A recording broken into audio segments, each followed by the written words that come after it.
الحمد للہ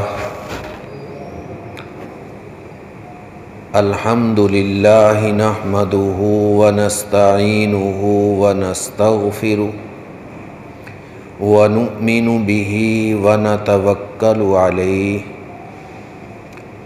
ونعوذ باللہ من شرور انفسنا ومن سیئات اعمالنا من يهده الله فلا مضل له ومن يضلله فلا هادي له ونشهد أن لا إله إلا الله وحده لا شريك له ونشهد أن سيدنا ومولانا محمدا عبده ورسوله صلی اللہ تعالی علیہ وعلى آلہ واصحابہ وبارک وسلم اما بعد فاعوذ باللہ من الشیطان الرجیم بسم اللہ الرحمن الرحیم ربنا انزل علينا مائدة من السماء تكون لنا عيدا لأولنا وآخرنا وآية منك وارزقنا وأنت خير الرازقين صدق الله العظيم۔ آج ہم رمضان المبارک کی عبادات مکمل کر کے عید الفطر کی نماز کے لیے جمع ہیں۔ یہ جو میں نے آیت مبارکہ تلاوت کی یہ سورۃ المائدہ کی ہے۔ اس کا پس منظر یہ ہے کہ حضرت عیسیٰ علیہ السلام سے ان کے حواریوں نے امتیوں نے درخواست کی کہ ہماری خواہش ہے جنت سے کھانے کا ایک بہترین دسترخوان آئے اور اس کھانے کو ہم کھائیں اور اس کو ہم اپنے لیے عید سمجھیں، خوشی سمجھیں، وہ ہمارے لیے بھی عید اور خوشی ہو، ہمارے بعد والوں کے لیے بھی عید اور خوشی ہو۔ حضرت عیسیٰ علیہ السلام نے سمجھایا کہ اس طرح کی فرمائشیں نہیں کیا کرتے، کیونکہ جب کوئی فرمائش کر کے نبی سے معجزہ مانگا جائے تو اس کے آداب بھی بہت ہوتے ہیں، رعایت نہ کی گئی تو سزا بھی سخت ملتی۔ انہوں نے پھر درخواست کی تو حضرت عیسیٰ علیہ السلام نے ان لفظوں میں دعا کی، ربنا انزل علینا مائدۃ من السماء، کہ اے اللہ آسمانوں سے جنت سے ایک مائدہ عمدہ کھانوں کا دسترخوان بھیج دے، تکون لنا عیدا لاولنا وآخرنا، ہم اول آخر سب کے لیے وہ عید ہو جائے۔ یہ دعا کی۔ جامع ترمذی میں ہے کہ اللہ تعالیٰ نے یہ دعا قبول کی اور جنت سے کھانے کا ایک دسترخوان آیا، اس سے انہوں نے کھایا اور اس دن کو عید اور خوشی کا دن بنا لیا۔ اس کے کچھ آداب بھی تھے، جنہوں نے اس کی رعایت نہیں کی تو ان کو سزا بھی ملی۔ یہ تو تھا حضرت عیسیٰ علیہ السلام کے ماننے والوں کا عید اور خوشی کے طور پر دسترخوان مانگنا، اور پھر ہمارے نبی پاک صلی اللہ علیہ وسلم کا زمانہ آیا۔ آپ ہجرت کر کے مدینہ منورہ پہنچے تو مدینہ میں 2 عیدیں، 2 تہوار چلتے تھے۔ اس موقع پر وہ گھروں سے، شہر سے باہر نکل کر جو طرح طرح کی خرافات ہیں وہ ساری اس میں ہوتی تھی۔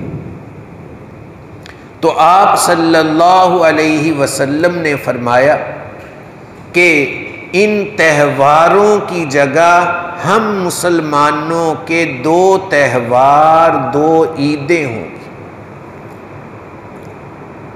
ان میں سے ایک عید الفطر متعین کی اور دوسری عید الاضحیٰ متعین کی۔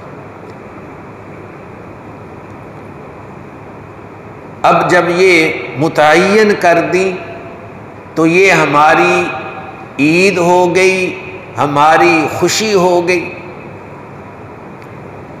اور ایسی پیاری خوشی کہ اس کی ابتدا اللہ کی عظمت سے ہوتی ہے کہ سب کے سب عیدگاہ میں، مسجد میں جمع ہو کر اللہ کے حضور 2 نفل پڑھتے ہیں جن کا درجہ سنت مؤکدہ اور واجب کا ہے۔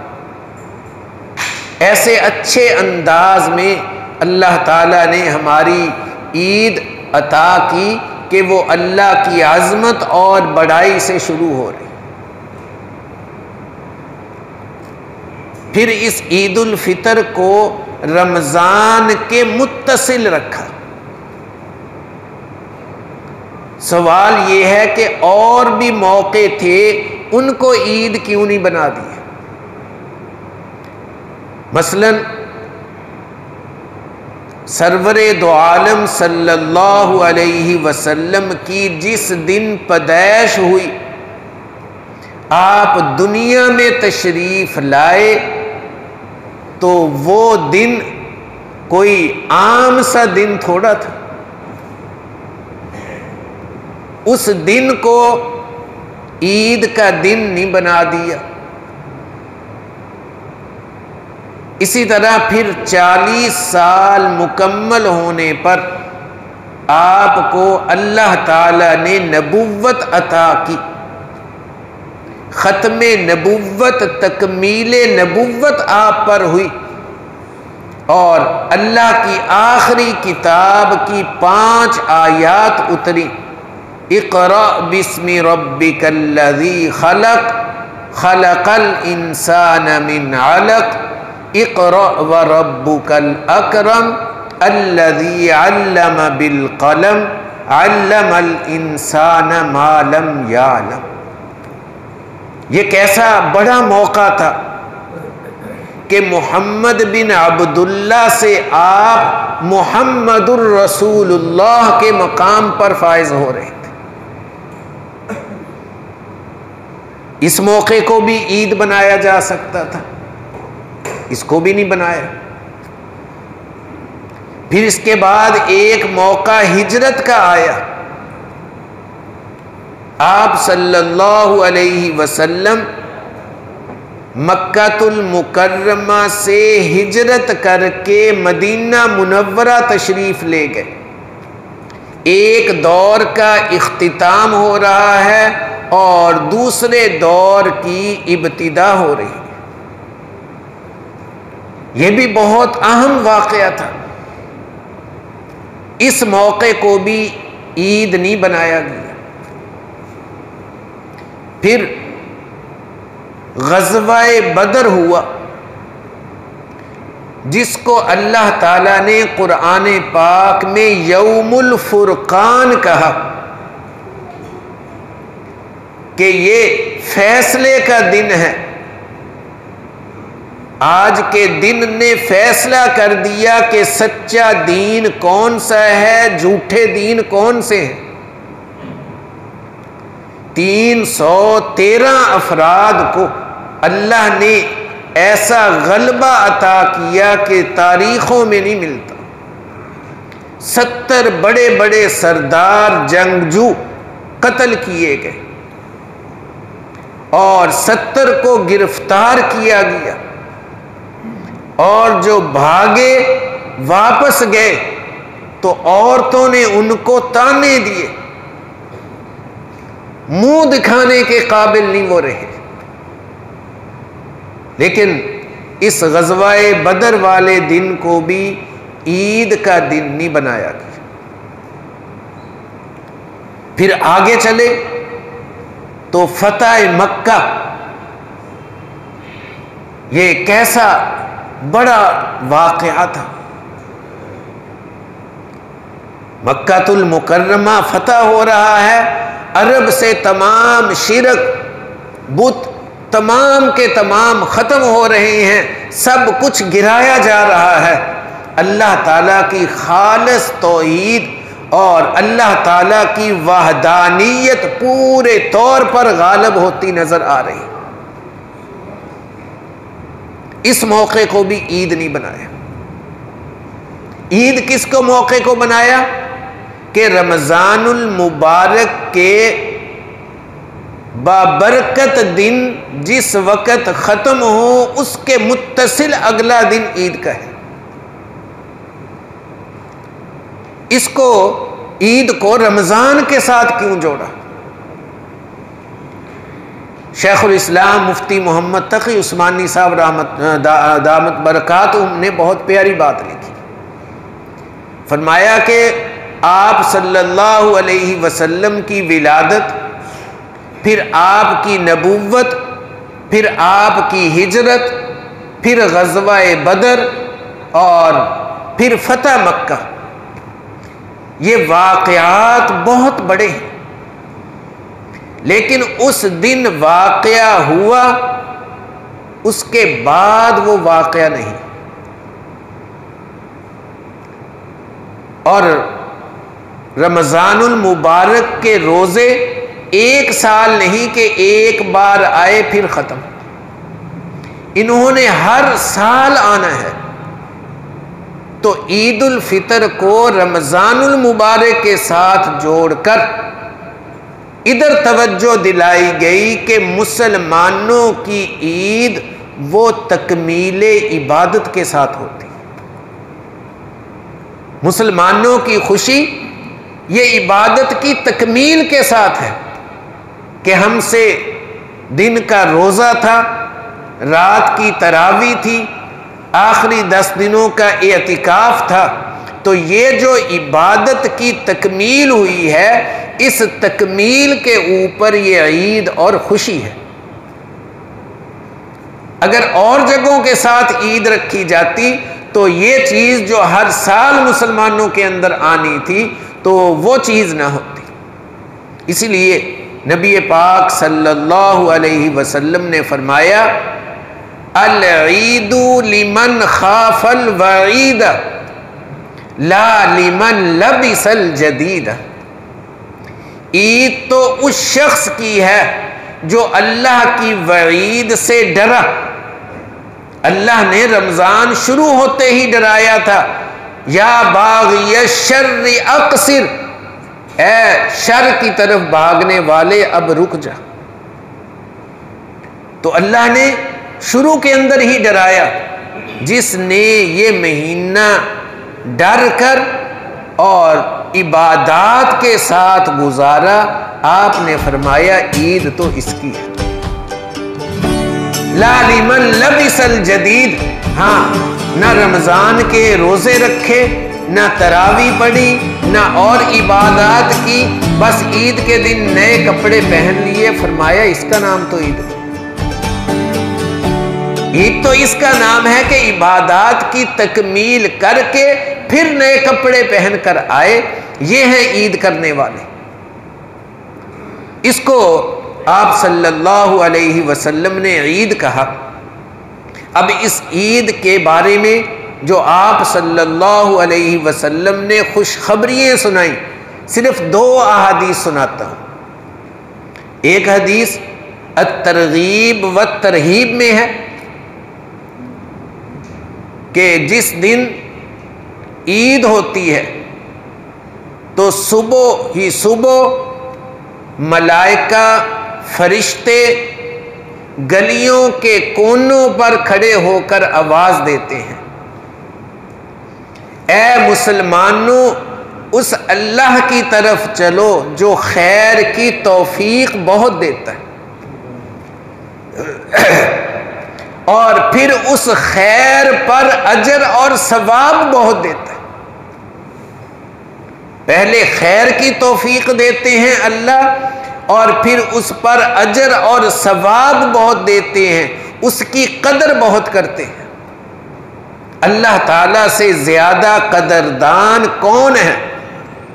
سب سے بڑے قدردان اللہ تعالیٰ ہے۔ قرآن پاک کی مختلف آیات ہیں۔ ایک آیت میں ہے ما یفعل اللہ بعذابکم ان شکرتم وآمنتم، کہ اللہ تعالیٰ تم کو عذاب دے کر کیا کریں گے، کیا ضرورت ہے اللہ کو تمہیں عذاب دینے کی، اگر ان آمنتم تم مسلمان ہو جاؤ اور شکر گزار بن جاؤ۔ ہمارے دادا مرشد مفتی محمد حسن صاحب رحمۃ اللہ علیہ علماء سے طلباء سے ایک بار سوال کیا کہ یہ بتاؤ کہ قرآن کی وہ کون سی آیت ہے جس میں اللہ تعالیٰ کی رحمت اور شفقت سب سے زیادہ بیان کی گئی ہے؟ سب خاموش رہے، تو پھر خود مفتی صاحب نے فرمایا کہ یہ آیت ہے ما یفعل اللہ بعذابکم ان شکرتم وآمنتم وکان اللہ شاکرا علیما، کہ اللہ تعالیٰ سے زیادہ قدردان کوئی نہیں۔ دوسری روایت ہے سنن بہقی کے حوالے سے کہ اللہ تعالیٰ فرشتوں کو جمع کرتے ہیں اور پوچھتے ہیں کہ اچھا یہ بتاؤ جو مزدور اپنی مزدوری پوری کرے تو اس سے کیا معاملہ کیا جائے؟ فرشتے کہتے ہیں کہ یا اللہ اس کی مزدوری اس کو دے دی جائے، اس نے کام پورا کر لیا ہے تو اس کی مزدوری پوری دے دی جائے۔ تو اللہ تعالیٰ 5 قسمیں کھا کر فرماتے ہیں وَعِزَّتِي وَجَلَالِي وَكَرَمِي وَعُلُوِّ شَانِي وَارْتِفَاعِ مَكَانِي، میری عزت کی قسم ہے، میرے جلال کی قسم ہے، اور میرے کرم کی قسم ہے، میرے بلند مقام کی قسم ہے، اور میری شان کی قسم ہے، لَأُجِيبَنَّكُمْ، یہ عبادات کی تکمیل کر کے آئے ہیں، آج جو بھی مانگیں گے میں ان کو عطا کروں گا، وہ عطا کروں گا ان کو۔ اور پھر اعلان کرتے ہیں ارجعوا، کہ اب تم واپس جاؤ، تمہاری بخشش کر دی گئی ہے اور تمہارے گناہوں کو نیکیوں میں بدل دیا گیا۔ تو یہ دن اللہ تعالیٰ کے اس انعام کا دن ہے، اس لیے عید ہماری نماز سے ایک عظمت والی چیز سے شروع ہوتی ہے اور آگے سارا دن خوش خوش رہتے ہیں، کھانا بھی ہے، پینا بھی ہے، اور آپس میں ہنسی مذاق بھی ہے اور دوسری چیزیں بھی ہیں، لیکن گناہ نہیں ہے، کیونکہ یہ تو خوشی تکمیل عبادت کے اوپر ہے۔ تو یہ خوشی کا دن بھی اللہ کی اطاعت کے اندر گزارنا ہے۔ حق تعالی شانہ ہمیں یہ خوشی کا دن جو عطا کیا، اس کی تمام برکات بھی اللہ تعالی ہمیں نصیب فرمائے۔ وآخر دعوانا ان الحمد للہ رب العالمین۔ الحمد للہ